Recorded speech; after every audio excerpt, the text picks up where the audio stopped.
Hello.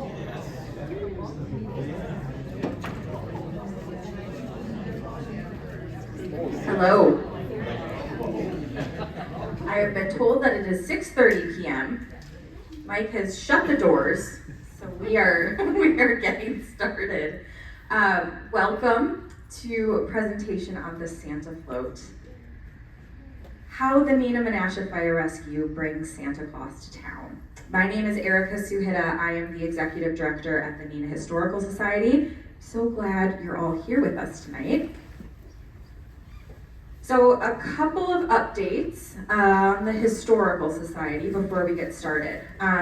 We just took down our exhibit at the Octagon House on the sesquicentennial. It has been made into a book, which would make a great Christmas present for anyone on your list who may be hard to shop for. So if you would like to purchase a copy, see Miranda, who's in the back. She's waving her hand. She's very kind. She also has a square reader for anyone who needs card payment. But books are for sale. They're $20, and they are great. They are front to back. It's full of everything you need to know, and then some about Neenah, including there is a page on the Santa Float. So there's my plug. Okay, so our next exhibit will launch in April. And we have kicked around a couple of ideas, but the one that has stuck is the Neenah childhood experience. So raise your hand if you grew up in Neenah, right? So there are a lot of things that make Neenah really special and unique, but there's also a lot of things that you experience here that people experience worldwide, right?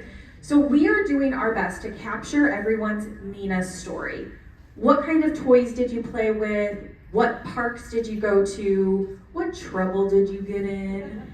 Who is your favorite teacher? Who is your least favorite teacher? Yeah, you ladies should definitely participate in this because I can tell already that you have some stories.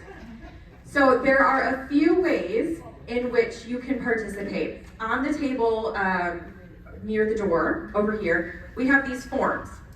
So you can go to our website, and there's a handy little link that you can click, and you can fill out and write down all of your memories if that's how you like to do it.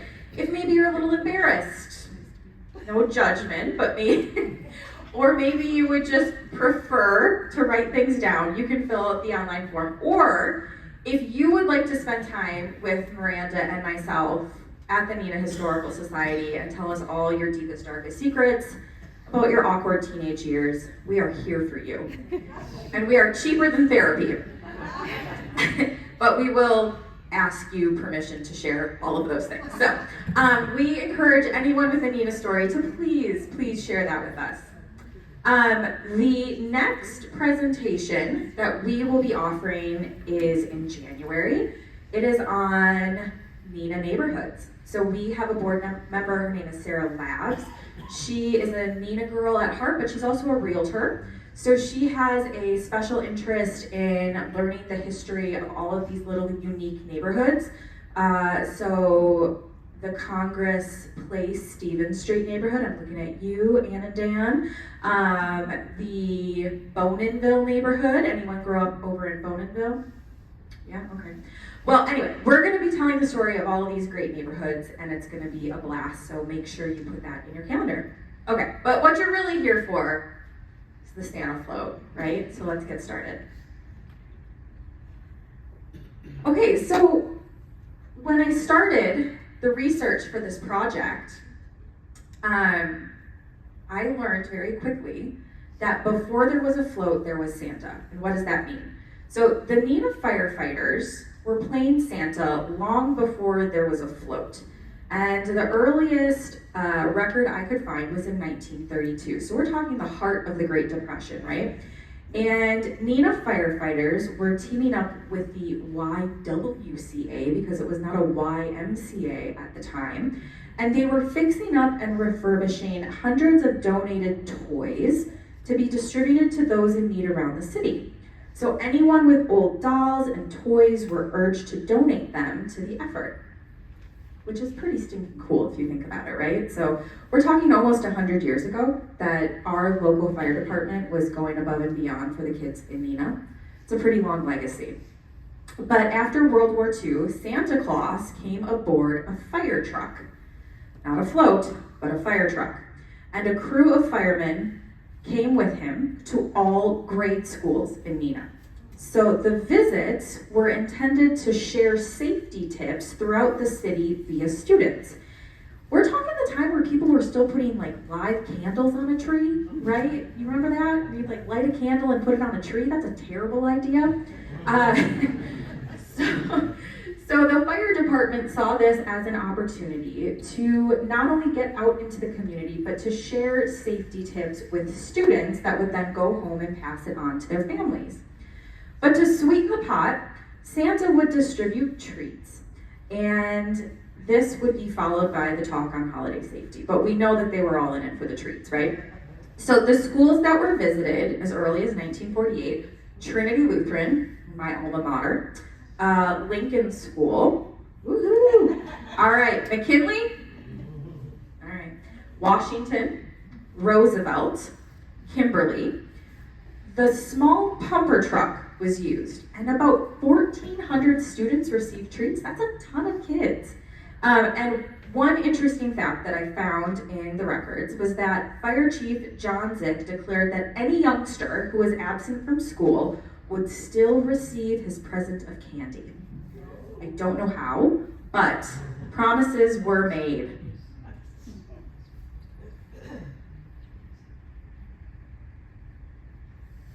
Technical difficulties. Okay, so this image is from December 21st, 1948. Treats for kids were distributed by Santa Claus, and again, those brief talks on Christmas fire prevention and safety by firefighters were the highlights of all visits at the Neenah grade schools. So in the picture closest to me, you can see that the fire department is actually in Old City Hall, which is now all that's left is the clock tower, right? So you can see the archways. But that is where that old pumper truck and all of those firefighters were located. So in the picture are Edward Stilo, Ronald Mertz, Santa, Alfred Lang, Ken Rausch, Lawrence Laning, Chief John Zick, Albert Krutz, and Art Kraus. So you could imagine what it was like to tool around in that pumper truck in the middle of December, visiting a bunch of grade schoolers who just want candy.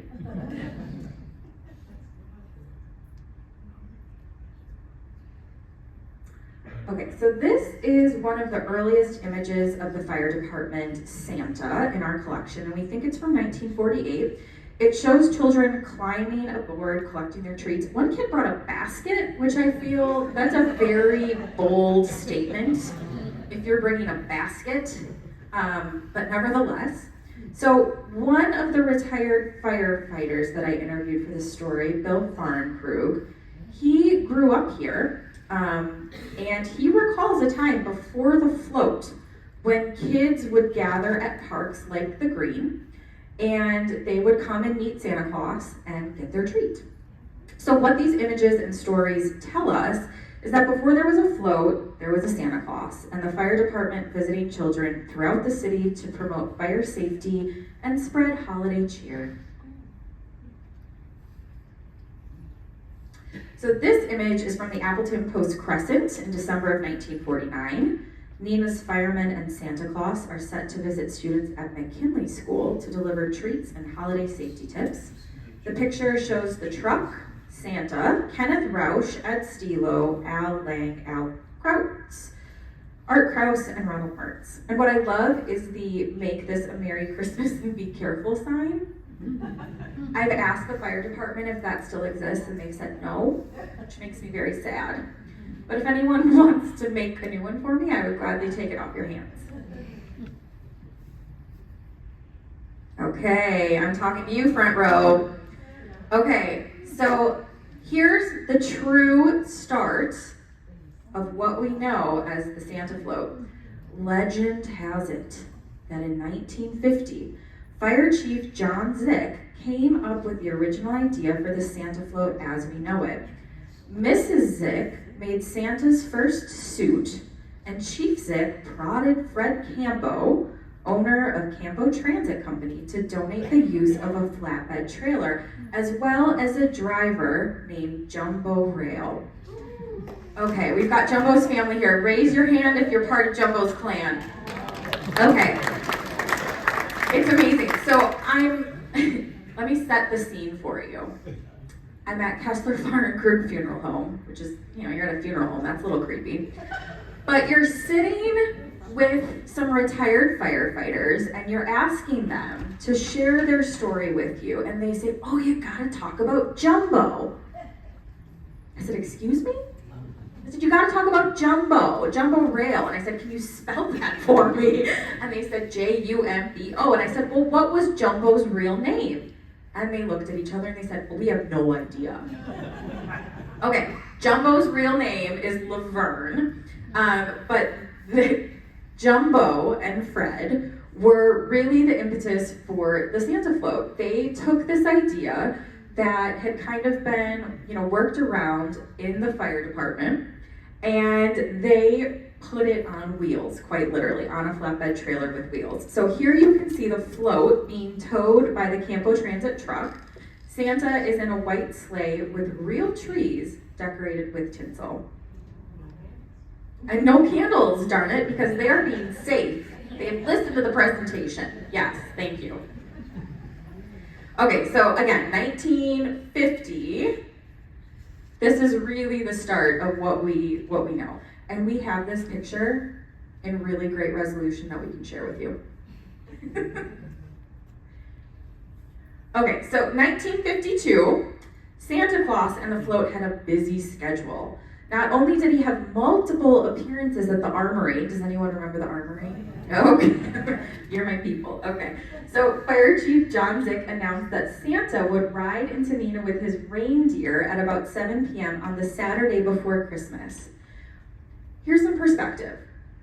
Does anyone know when the float starts now? We're talking first week of December, right? So this thing's taken off the week before. Like, we've got plenty of time. Neenah's not a very big place at this point, right? Cecil Street is the boonies, guys. Breezewood, what's that?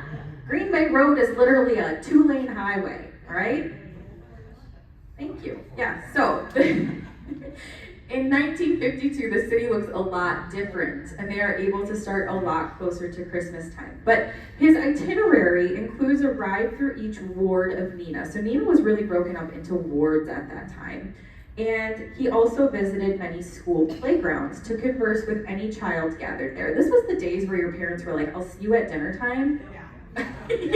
Okay, well, go have fun with your friends, be outside, I don't want to see you till dinner.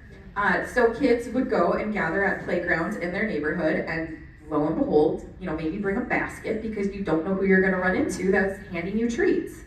That's not now. If someone was to stop at a park and try and give you treats, that's frowned upon. But here we are, 1952.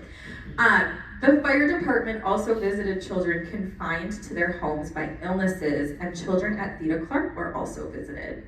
So that's a pretty special and unique thing that was happening very early on. Okay, I love this. This is from the December 16th, 1953 news record.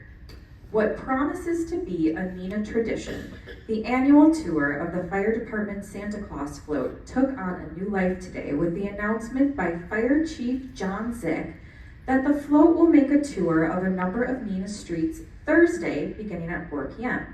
Instead of distributing gifts from the float, the Neenah firemen will make a special tour of the city on Tuesday, December 22nd, to pass out free gifts to the children. Fire Chief Zick emphasized, take note, that no popcorn balls will be thrown from the float. Rude. He asked the cooperation of the children to remain on the sidewalk while watching the float and not attempt to follow it on their bicycles.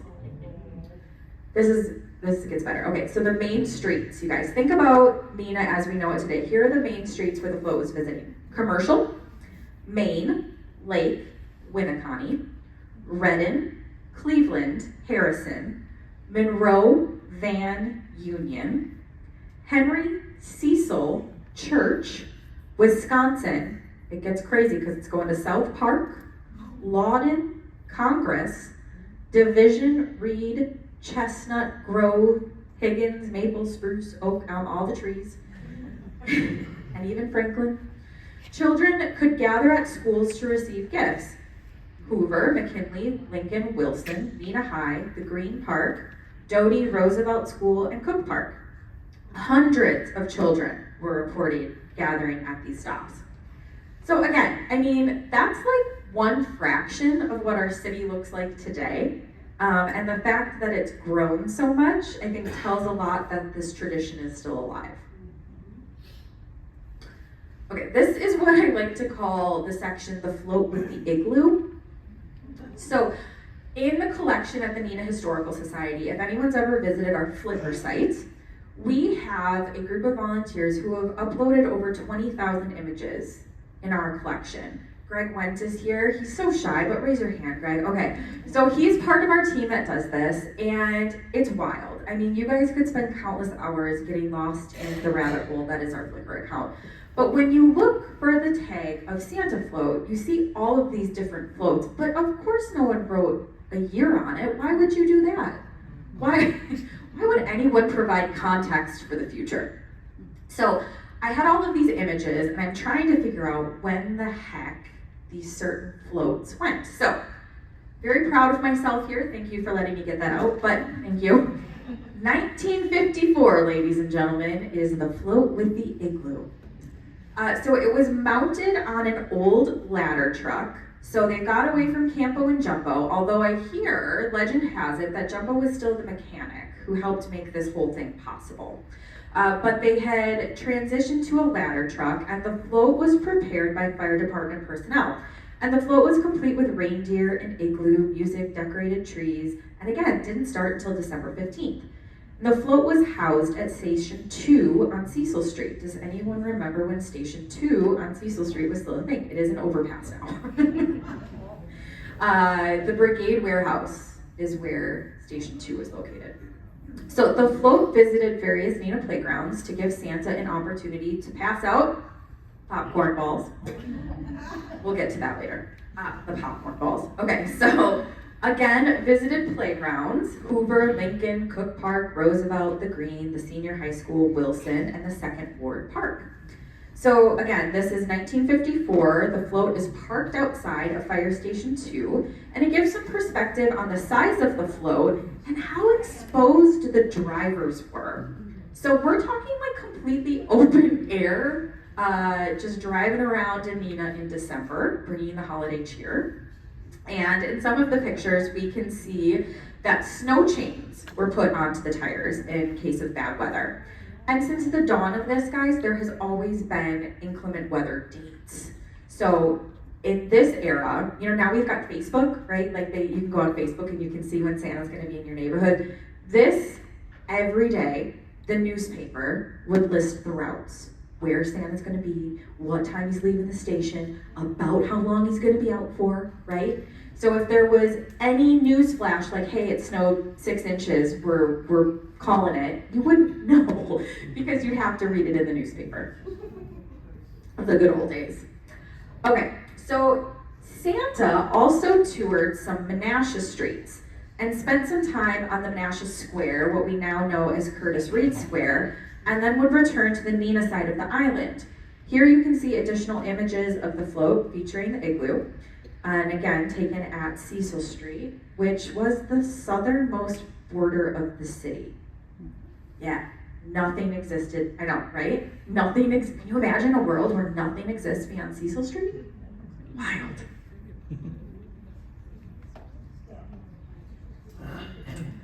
All right, so we've got Christmas Eve 1954. This is in the Twin Cities News Record. Do Twin City children want to see Santa Claus and his float return next season? like duh. Uh, but they were given a chance to be heard on the matter merely by dropping a card or letter to Santa Claus in care of the Neenah Fire Station. Fire Chief John Zick said that the department invites comments from the youngsters as to whether they want to see the float next year or have any suggestions for making up the float and mapping its tour schedule. Can you imagine a time where you could solicit opinions like that and not be afraid of what would happen? That's a joke, because if you put that on Facebook now, it would be bad news. So here's a letter to the editor on December 29th of 1954, and it reads, "Thank you, firemen," in all caps. One of the most richly beautiful spectacles that the citizens of this community, young and old, had the pleasure to witness was the Santa Claus float, which our local fire chief and firemen presented to us during the pre-Christmas season. Their float represented a tremendous amount of work and excellent taste, and we who had the opportunity to view this moving spectacle feel very grateful for them and for their effort. We hope we may look forward to this delightful treat every year. Thank you, firemen, a grateful citizen. Okay, so this image on your left, my right, it came from John Casperson. John, raise your hand. Cindy, nudge him. Okay. So John is a retired firefighter, and his dad, George, do I have that right? Okay, George was also a firefighter. And this came from John's collection. We don't know exactly what's happening, but what we can deduce is that Santa Claus is on top of the ladder truck. And for those of you who are a little confused about the location, it's because these buildings don't exist anymore. They are on Wisconsin Avenue, and it's where the Neenah Towers now stand. So if you look at this picture, here's Woolworths, Jewelers Mutual, and Crambo Grocery Store. And you got the Neenah Theater, and then across the street you have the Valley Inn. Way down here is where we're at the library. You guys good? Okay. So Santa was likely ceremoniously lighting the downtown shopping district, and he was known to carry out many tree, wreath, and decorative lightings throughout the city. But what I love about this picture is that look at the crowd. There are literally people in the windows of those buildings looking out. Everyone is just in awe, and I think it says something about the Christmas spirit and about the time of year and also about our community. That's a pretty special image, and I've never seen it before. So, Caspersons, thank you for sharing. Yay! Oh, it gets so much better. You think that's good? Just you wait. Okay. So, again, I was lucky enough to chat with John Casperson and Bill Farnkrueg, two retired Neenah firefighters. John's father, George, was a firefighter during the early days of the float, and when I asked John what he remembered about the time, it was this. When I was a little kid, I always remember we had to have supper early, but Mom never said why. They, of course, didn't tell me where Dad was going off to, but we always had to have supper early because Dad was going somewhere. Dad was playing Santa, which is pretty amazing. So John and his family treasure this photo of his father, George, on the float in 1958. And again, we're so lucky to have it now as part of our collection and be able to tell that story. But we had to have supper early.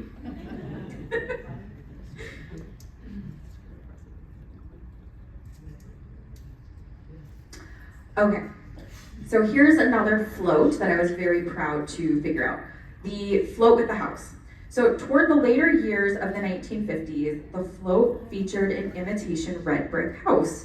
So these images on the left feature the float preparation in what appears to be the area where City Hall and the station on Columbian are. The image on the right features a crowd gathered in 1958. And if you look really, really close, you guys probably can't see, but I'm fairly certain that it's Schmidt's Pharmacy at 890 South Commercial. So that means they are at the corner of Commercial and Cecil Streets. And if you think about that neighborhood in 1958, the Boninville neighborhood was filled with kids, right? So that whole area post-World War II is booming, and you have all these kids who are going to the corner to see Santa Claus passing by. And the reason that I was able to figure out the date is because Everyone put everything in the newspaper. And in February of 1959, it said, anyone needing a dollhouse, complete with carpeting, drapes, and a fireplace, might contact Neenah Fire Chief John Zick. The imitation red brick house used to decorate the Santa Claus float is now for sale. Thank you. College. My parents are proud. Okay, so the 1960 route of the Santa float began again in Menasha and included, guess what? Popcorn balls being given out in what is now Curtis Reed Square. Here is a snippet from the December 7th, 1960 newspaper. An extra thank you to the fire department for the Santa float. The Christmas float of the Neenah Fire Department is again making its rounds, and we doubt there is another community in the state with anything like it. Fire Chief John Zick and his men have always gone beyond the call of duty in entering the life of Neenah, and with their Santa sleigh and reindeer also overflow into the life of Menasha. It's nice, isn't it?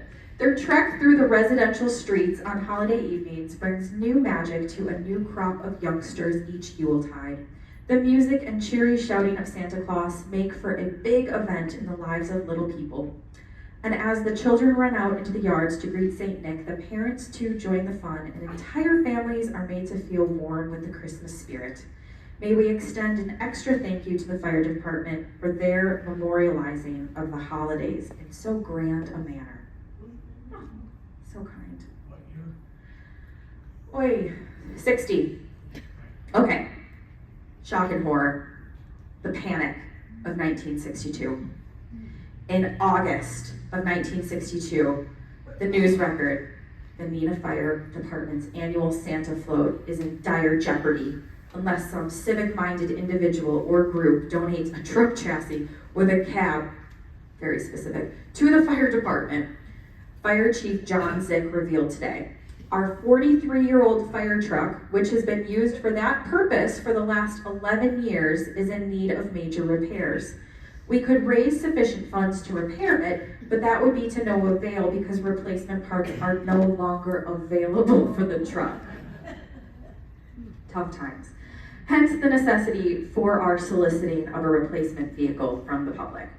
So what is needed is a truck that could be converted by the fire department into a float vehicle. Then we can continue our pre-Christmas tours of Neenah and Menasha streets, which have proven so enjoyable to area children through the years. If we don't get a replacement vehicle to use for this purpose, then we may be compelled to discontinue the project altogether.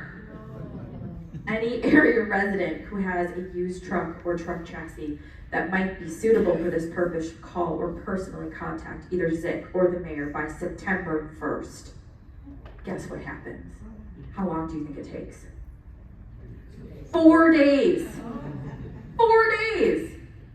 The news record reported that Milton, or Max Lease of Neenah, who's a salvage dealer, donates a truck, and the Neenah Lions Club would sponsor the conversion of the truck into a float vehicle for city firemen. Another man by the name of John J. Keller, okay, he was setting out to secure dolly jacks for the flatbed trailer. The float was saved thanks to the generous contributions of Neenah citizens. It's a close call. Everyone feel good? Okay, so we're back in action. True that. All right, so while the float continued, some traditions did not, like the popcorn balls. Okay, so you guys, the popcorn balls, I can't tell you, this is a very hot topic. Who remembers a popcorn ball and the Santa sleigh? Okay, what do you remember about it? Just like the joy of getting a popcorn ball, or was there anything specific? Because again, I asked these people, I asked Pat's dad, Bill Farnkrug, who was one of the lucky recipients of the popcorn balls. I said, well, what made them so special? And this is what they said. They were just regular popcorn balls. They were wrapped in red and green paper. You didn't want to get hit with one because they were rock hard. Even described as baseballs. Yeah, you couldn't eat them. joy was just getting one, not hit by one, but safely receiving a popcorn ball. So Neenah said a no thank you to the popcorn balls and discontinued this tradition. I don't have an exact year, but it's done away with, guys. Menasha continues it. If you want a popcorn ball, I guess you could have gone there. We'll get there, but alas, here we are. They don't sound enjoyable. So another tradition in the 1960s that I learned about was driving to a tree farm to purchase trees for the float. So Bill Farncrew, who joined the department in 1965, had a brother-in-law, Hugh Van Ayersdale, all right, and he owned a tree farm in Saxville. So when Bill joined the fire department, he was like, you know what, these trees that you guys are using, they're a little shaggy, like we could do better. So he got a bunch of guys from the department with some trailers. They took a Saturday. They may or may not have visited some establishments. But the story goes that they got about a dozen trees and they were described, I love the description, big, Norway pines, long needles, and trimmed to the perfect shape. Allegedly. Okay, but yes, there was this whole era where they would get real trees for the float. It was a day. They got home at 4. I don't know what kind of condition they were in. Just in time for supper, yes. Okay, so this is where things take a bit of a turn. On Easter Sunday in 1963, Fire Chief John Zick died at the age of 67 in Wautoma. He suffered a heart attack earlier in the week, and this is the irony. He was showing films after a talk on artificial resuscitation to the Red Granite Lions Club. So he was rushed to the hospital in Wautoma. He was nearly a 40-year veteran of the Neenah Fire Department, and he was stricken while doing one of the many extra things that he enjoyed doing as a fireman, bringing a humanitarian message of safety and first aid to the public. So the following is an editorial from 1963 News Record article, and I think it's really lovely, and it says it better than I ever could. So, he often seemed gruff as Mac, the English bulldog he won while attending a convention of the International Fire Chiefs Association in Toronto some years back. That's Mac. Really though, he was as tender and kind-hearted as that English bull, a real friendly fellow, both masqueraded behind a gruff exterior. As a fire chief, he led his men against some dandies, the hardwood products blaze, the bursting mill fire, and others. But it's for the other things that perhaps he will be remembered best, like the Santa float, which annually brought joy to the youngsters of Neenah during the holiday season and made an annual swing into Menasha too. Certainly the entire fire station staff helped with the project, but it was Chief Zick who was mainly responsible, getting a donation here and there, finding someone to do some welding, getting another to contribute a truck, putting the whole project together. Neenah will be building a new fire station shortly, and it could well be named Zick Fire Hall in memory of the chief. However, we hope that the Fireman Santa Claus float continues. That tradition perhaps would be the memorial Chief Zick himself would have preferred. Right? It's pretty special. So Fire Chief Zick, a bit of a legend, and really the person who got the float off the ground and who made sure it was on solid footing.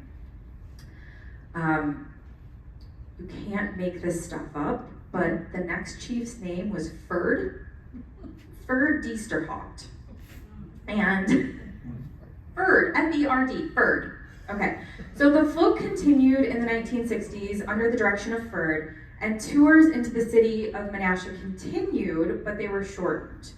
I asked the firefighters I interviewed if they encountered any tomfoolery, and they said for the most part, no. I mean, a little bit here and there, but in 1966, 8 youngsters ranging in age from 10 to 16 were caught removing Christmas bulbs from the float as it toured city streets. The bulbs were worth about $10, and the boys had to pay the fire department back by the end of the year. And that same year, a tiny 5-year-old girl was visited by the Santa float. She was rheumatic and she wasn't eating. So her mother called the fire department and asked if the float could make a special stop for her, and they did, and it was reported that afterwards she found her appetite and all was well. So as the city of Neenah expanded, so did the float route. By 1972, the float was going as far south as Breezewood and touring the neighborhood between Gillingham and Tuller. In 1977, the apparatus room at the Neenah's main fire station was reported as smelling like a pine forest. The Santa Claus float was parked in the end stall and decked out with pine trees and bows and elves, Santa's sleigh and reindeer team and lights, most notably the red one for Rudolph's nose. Besides Santa, 2 firemen manned the necessary equipment, a driver for the pickup truck, and that pulls the float, and a tape man. So the tape man was the guy that kept the cheery Christmas songs flowing from the speakers on the trailer. The fire department said that every neighborhood was covered and every passable street within the boundaries was traveled. 13 nights of tours were scheduled, and it's around this time that Menasha is not included anymore. I know. But the Menasha Boys to the rescue. All right, so in 1989, a grassroots group called the Menasha Boys contrived an idea to provide Menasha with its own Santa float. The Menasha Boys were a circle of friends, mostly retired men, who met regularly at Gary Kilishik's Old Grog. Yeah. The first year, they distributed candy and you got it. This is great. From a decorated hearse. Scrappy and Menasha. So they moved on from the hearse and got a wagon and then a trailer. And in 1996, the Kilishik Kitchen produced more than 8,000 popcorn balls and still ran out. Don't know why anyone wants these popcorn balls, but a hot commodity. So the Menasha Boys ended in 1997, but at that point, the city of Menasha's firefighters took over the float. So every year, getting the float prepared is an all-hands-on-deck effort. Off-duty firefighters pitch in on everything from carpentry, paint, electric work, general maintenance to make sure everything's ready. Every generation of firefighters since its inception in the 50s has worked on the float. It is not optional, from what I understand. So these images are from 1995, and they show Jim Peglow, Jeff Nicholas, Ryan Kriggs, Pete Anderson, Kevin Greek, and Victor Voss. Okay, so some bad news. In 1996, the firefighters made the decision to cut back on the route. And let me tell you, they got it from the community on this. There were a lot of things written in the paper that were not kind. But in November of 1996, firefighter Randy Flunker, the coordinator of the float, said that Santa's route would be limited to every other street and that he will cover the balance of the city next year. Does anyone live on one of these every other streets? I do. It's not that big of a deal, you guys. You can just walk down the street and still see it, but people are very angry. Residents will see the float come past their house once every 2 years, and if a street isn't hit that year, they'll hit it the next. We'll just rotate. It's a very difficult lesson for everyone to learn. So in recent years, off-duty firefighters who volunteer to staff the float have had to brave the cold for 4 hours straight to complete the scheduled routes. Funker said that for the float to continue to reach every street, it would soon have to start before Thanksgiving.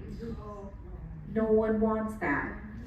So it was also in 1996 that a community service officer from the police department was asked to escort the float, and Steenberg Homes donated a 30-foot trailer to replace the former 24-foot trailer, and Bergstrom agreed to provide a truck to pull the float. The downside to these upgrades were that the trailer had a larger turning radius and prevented the float from entering cul-de-sacs, which didn't go over well. Volunteers, you guys. Volunteers. Whew, okay, so as we mentioned, playing Santa Claus, there's no small children here, okay. Didn't want to ruin anything for anyone. Hope you're all comfortable with hearing what I'm about to share with you. Take a deep breath if not. Okay, so every probationary firefighter has to take a turn playing Santa Claus, all right? So there are 6 every year, and y'all gotta take a turn. They tell me that they can't call it hazing, and they can't call it an initiation. It's just part of the onboarding process. So, there are those firefighters who love playing the jolly old elf and make sure they get to do it every year. And it's always a special treat when Santa knows the names of kids outside their homes or has a personal connection. That was one of the things I heard from some of the firefighters' families, was that their kids would be outside and Santa would be going by and say, "Have you been good, John? Have you been good?" Woo! Very sweet. Okay, so this is a quote from Bill Farnkrug. Well, with our family, we're 3-generation firefighters at our Neenah Fire Department. There's myself, and then there's my son and my grandson, so it's kind of neat. My grandchild and my son both played Santa and did the same things. And John, you too played Santa as your dad, so how awesome that there's these generations of Santas here in Neenah. So I asked, just out of curiosity, is there anyone that's refusing to play Santa? Is anyone no, I don't want to do this? And they say, no, sometimes they're a little nervous, right? You gotta get up there, and if anyone watched Mrs. Maisel, it's you gotta have a tight tent, right? You just gotta be up there, and you gotta have your shtick, and it sounds like once you do it once, you're good. I think what do I have to do to get to play Santa? It's not gonna happen. It's not gonna happen. Okay. So in 2003, on January 1st, the fire departments of Neenah and Menasha merged to create the Neenah-Menasha Fire Rescue. And it was announced that one float would again tour both cities. But due to the size of the 2 communities, the float would skip about every other street and would alternate routes every year. The town of Menasha, who remembers when it was the town of Menasha, the good old days? Yeah, before we had Fox Crossing. So they have their own thing. I think their residents who probably moved from the cities of Neenah and Menasha were well, wait, what about us? They have their own fire department and their own version of the float. So I had a good chat with current captain, Jerry Mavroff, and again, asked him about his experience with the Santa float. So he's been on the department since 2001 and is chairperson of the float committee. Jerry grew up in Neenah, and the float is something that he's loved since he was a kid. He grew up on Grove Street, and he remembers being a kid and hearing the float from blocks away and running and chasing it with his friends, even though they tell you not to. It tells you something about Jerry. He said that his memories of the float were that it was remarkable and that it wasn't like a regular float because Santa interacted with everyone. So when he was hired at the fire department, he said that he just knew that Santa Claus was their thing. He knew exactly what he was getting into. Which is good because Jerry was an integral part of the new float. So for the last 30 years, the Santa float had consisted of a trailer from an old steel motorhome that was donated. Deer were made from wooden 2D cutouts, you see Rudolph there, and they were put on stands with blow molds. So these came off of the retired float that you see being retired there. The old float is going out of the picture. This is the new float coming in. What firehouse is that? Oh, the one on Breezewood. So old rope lighting was used, and it would blow a circuit if too many were plugged in addition to the small sound system. It's buffering.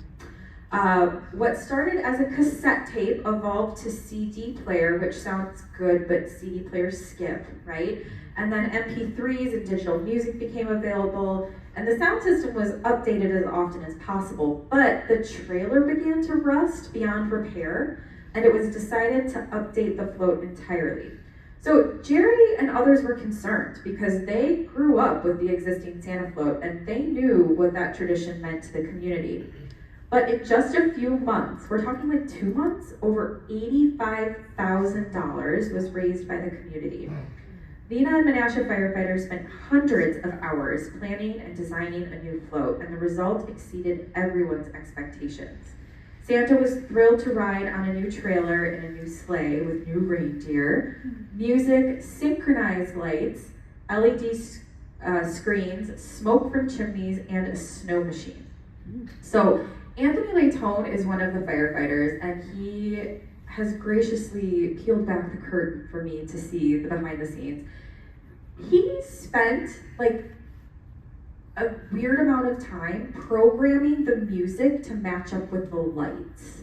So when you see Santa and the lights are going and the music's playing and everything's synchronized, that's someone's sick project that was like, I'm gonna make this happen. And he did it, and I don't think they're gonna change the music for a really long time. But so much attention and care was put into designing something special for the next generation to enjoy the float. The old float was retired and the new one was introduced. And again, it should be noted that the Neenah Historical Society were the grateful recipients of not only Rudolph and some blow molds, but we have the sleigh off of the old float. And so we have some plans for that. Stay tuned next year, Merry Neenah Christmas. You heard it here first.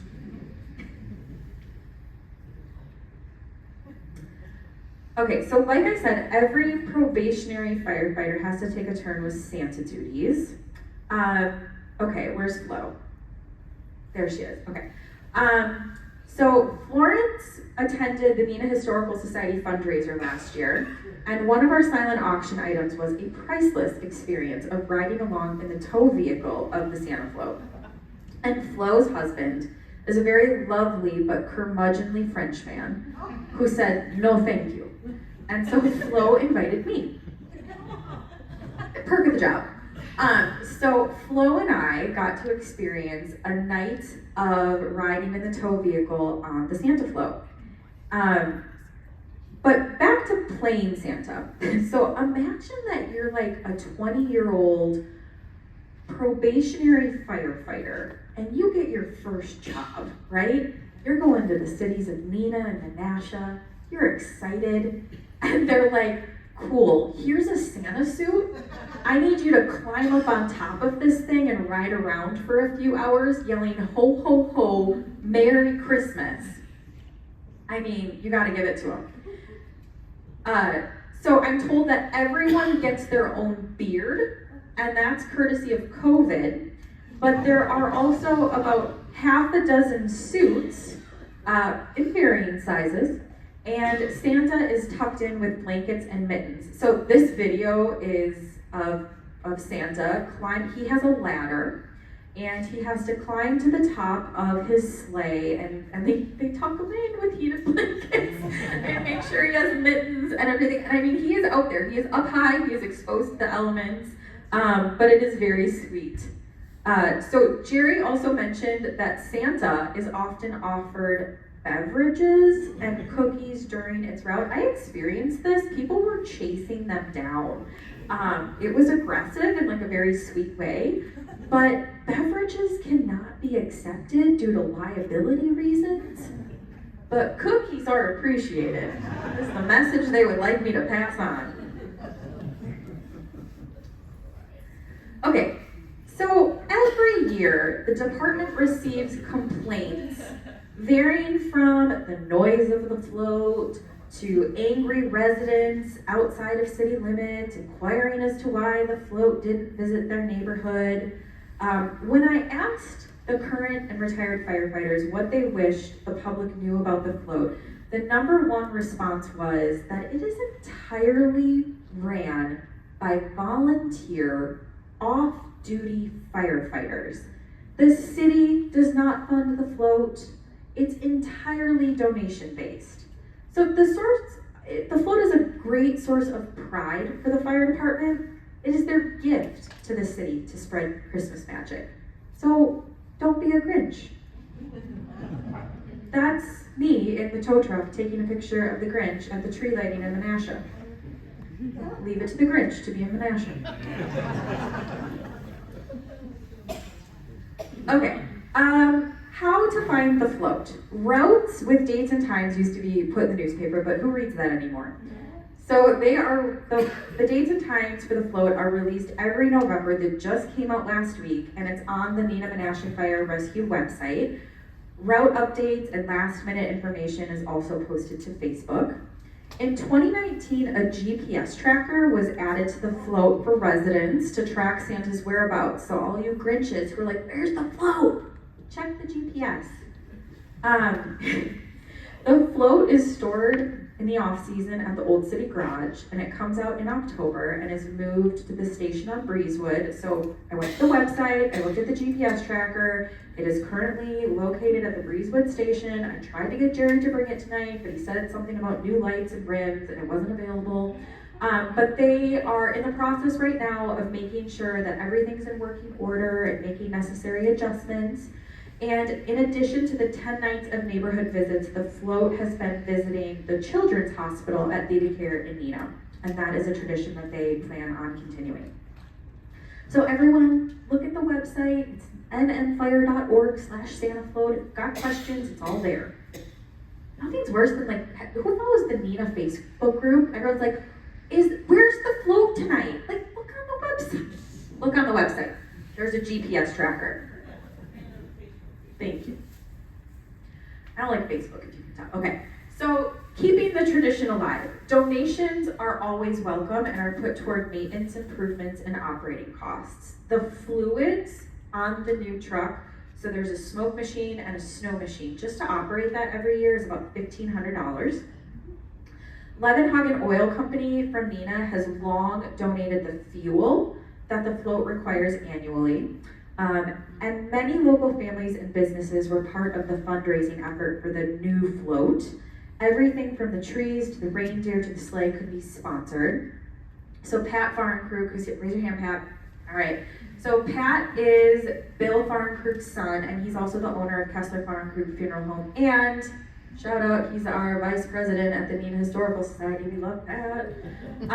Okay, so he knew right away that the float was something that he wanted to sponsor. This is his quote. This is what he said. He said, "There was no question in my mind to support it in an even bigger way because my family involvement. It was just so important to me." So be like Pat. Help keep the tradition alive. Okay, so this is that creepy meeting at the funeral. It really wasn't creepy. It was lovely. It just happened to be in the conference room at the funeral home. So the members of the fire department, both past and present, are incredibly humble individuals. When we started reaching out and asking if they'd be willing to share their story with us, the response was often, "Oh, there isn't much to tell, it's just what we did." Not helpful. So in an attempt to capture these stories around this Neenah treasure, not only for tonight's presentation, but for our archives and our collection, because we know that this float is still going to be going in 50 years, and I want whomever has my job at the Historical Society to not have to do all the work I did for this.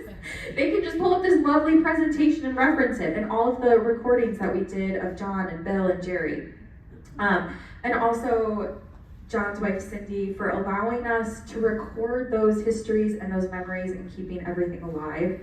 And he's not here tonight, but I'd like to thank Anthony Laytone. He's such a gracious resource at the fire department, and he truly provided me like a behind the scene peek of how the Santa magic is provided. And I'll tell you all this, when Flo and I were on the tow vehicle last year, it was a Tuesday night, I was crabby, like I wasn't feeling it. And my husband was like, "You're gonna love it. It's gonna be great." And I was like, "I just want to put stretchy pants on. I want to watch a movie." And he's like, "You can't not go on the Santa float." So I went, and it was really magical. And I tell everyone that it was the biggest hit of Christmas dopamine. And there are kids who are excited, but I'll tell you who's even more amazing to see are the people on the other end of the life cycle, right? The elderly people. We were on Doty Island, we were in Dogtown, and there was a couple who ran next door to their neighbor's house, and she was an elderly woman, she was on her couch, and they propped open the door so she could peer out and see the Santa float, and the grin on her face was like something you have never seen before. So this float, right, it means something to everyone, no matter age, no matter demographic, no matter if you grew up here or if it's something brand new freaking you out on a Tuesday night, you're like, what's that noise coming down my street? It really is magical. Okay, so I'd like to end tonight's presentation with this video. So this is my son. Yep, we're on Congress Street here. It was one of the years where they went by the house. We get missed this year, so we have to walk a little 2 blocks to Riverside Park. We'll be fine. So I'd like to end with this quote from Bill Farnkrug, and I think this really sums everything up. He said, "It started out as a small thing and it grew. And it grew because it was part of what we call the Christmas spirit. It's just wonderful that they're continuing. It's great. It's got a very good future. It's gonna be forever."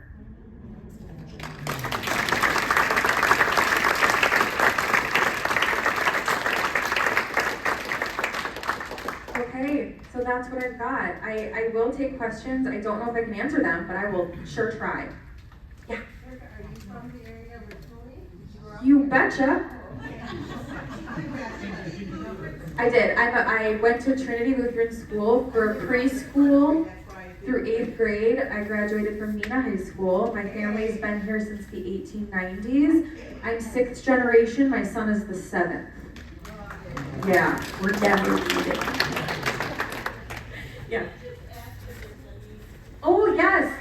Are there any firefighters, retired or present here? I know there's at least one. That's John Casperson, and he deserves a huge round of applause.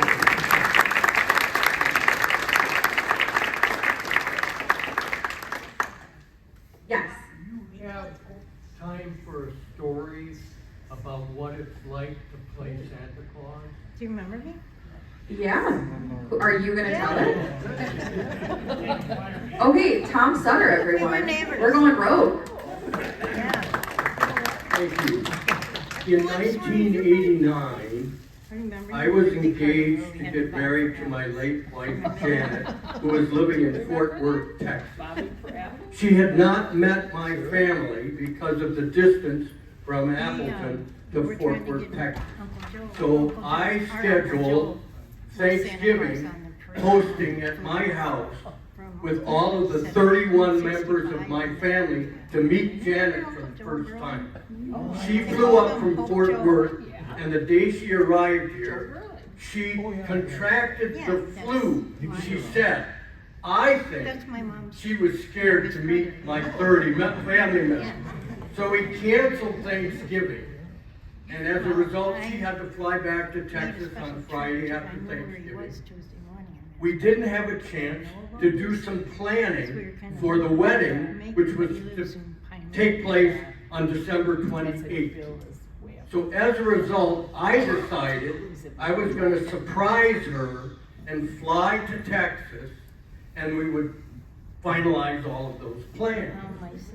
But unbeknownst to me, the day I picked to fly to Texas, the Fort Worth Symphony, of which she was a member, was scheduled to be out of town, playing a gig out of town, but coming back to Fort Worth that evening. So how was I going to go and surprise her? The day before, my son and I saw the movie Prancer. If you've never seen Prancer, that's when I got my idea. I would fly to Texas, dress as Santa Claus, meet the bus, have a backpack full of candy canes to hand out to each of the orchestra members, and have a special present for Janet, about to get married to some guy in Appleton, Wisconsin. But all of the phone booths in Fort Worth were already spoken for, and I wasn't going to have a place to change into my Santa outfit. So I rented a Santa outfit in Appleton, and I flew to Texas dressed as Santa Claus.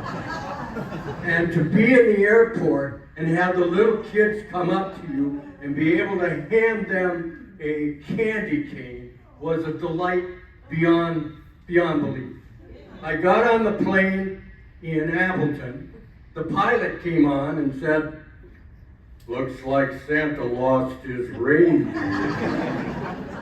I switched planes in Milwaukee to go to Dallas-Fort Worth, and as I'm walking down the aisle to see where my seat is, I noticed that my seatmate was a lady I went to law school with.